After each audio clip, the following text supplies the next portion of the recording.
Hi there, James Savage from National Club Golfer here, and today we're talking about the new TaylorMade M CGB iron. So where does this iron fit in the TaylorMade family of irons? If you say you've got the P730 irons here, this is like way up here. Super game improvement. All the technology in this club to make it easy to use, to make it forgiving, to make it go miles. I'd say this club's probably got like all of TaylorMade's sort of game improvement technology that we've seen over the last 10 years into this iron. We've got speed pocket, face slots, fluted hosel, tungsten weights. It's got absolutely everything. We actually caught up with TaylorMade's head of irons, Tomo Bysted. Found out a little bit more about these irons from him, so he's the best person to tell you some of the finer details of the technology. Really, the reason for bringing the MCGB to the market is we felt like there was a golfer out there that maybe whose needs weren't really being met with what we had in the lineup. We design so much performance into a club like M2, but it is designed as a progressive set. It is designed to meet the demands of a lot of different players. When you look at the technologies in this head, we have really everything that we've brought into game improvement irons in the last 5 or 10 years is in this product. So we have inverted cone in this head, we have face slots, speed pocket, fluted hosel, 360 undercuts, tungsten weighting.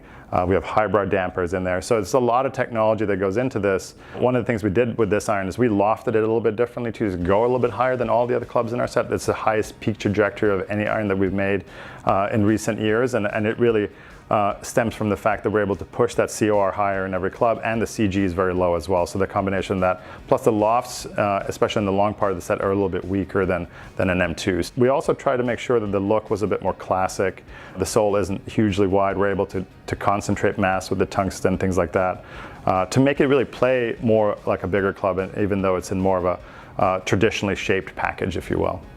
Sometimes you see clubs that have very big soles, for example, very wide soles or really big top lines or very long blades that sometimes look a bit unwieldy and a little bit hard to play. So we also try to make sure that the look was a bit more classic. The sole isn't hugely wide. We're able to concentrate mass with the tungsten, things like that, to make it really play more like a bigger club, even though it's in more of a traditionally shaped package, if you will. Okay, thanks very much for that, Tomo. So loads of technology. They say that this is like having a set full of drivers in the bag with that sort of COR up at the absolute legal limit. So like I say, the main difference that you can sometimes get in game improvement clubs is where they've got all the sort of maximum ball speed COR up in the longer irons, and then that's a bit more progressive as it goes down into the shorter irons, where they'll be a little bit say sleeker and easy to finesse. But TaylorMade haven't done this with these irons. They're maximum ball speed, maximum distance, right the way down to the pitching wedge. So we wanted to put these to the test. So we're going to get the launch monitor set up in the shack, get some numbers, and we'll come back to you with some feedback.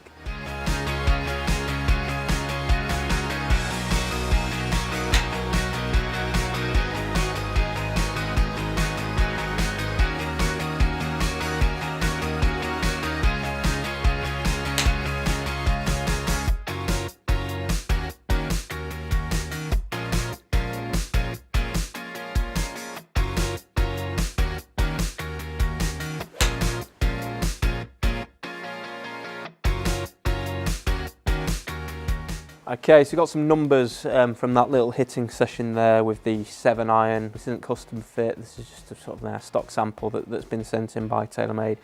Testing out using the GC Quad, thanks to James Whitaker at Moor Allerton for letting us use the quad. So yeah, numbers wise, I wasn't sort of like blown away by the distance or anything like that, because if you think back to the introduction to this video, and a lot of hype around these irons about how far they're going to go, and all the sort of distance and COR, and having a set of drivers in your bag. But really for me, for a 7 iron, they're just kind of numbers that I've been used to seeing with lots of other models this year. So I've got an average carry of 151, which is good. Like I said, that is up a little bit maybe on the irons that I currently use. Maybe I'm looking more for like 145 carry. So I've got an average carry of 151. Yeah, they're launching pretty high. 21 degrees it's not silly. That's quite a playable sort of like launch angle there, but really low spin as well. So my fear a little bit with these is that they might just be a little bit too hot off the face for me anyway. That spin down at 5.7, so I get the feeling that you know, that they're just going to maybe sort of shoot through the green, bounce through the green a little bit. But you know, good fun to hit. You know, I have to say that the sound is actually quite pleasing. You know, they don't, you know, there's not a lot of finesse in the looks of these clubs at all. But you know, they are you know, nice to play with. They are nice to hit. Really easy. You know, nice and friendly as you'd expect. So yeah, I think I was maybe just expecting them to, you know, go a little bit further than what I was used to. But you know, if I was ever going to use an iron like this on the course, it's not really much use to me if it's going to start, you know, flying 10 yards further than what I'm used to for a 7-iron. I still base my game around a 7-iron going 150 yards.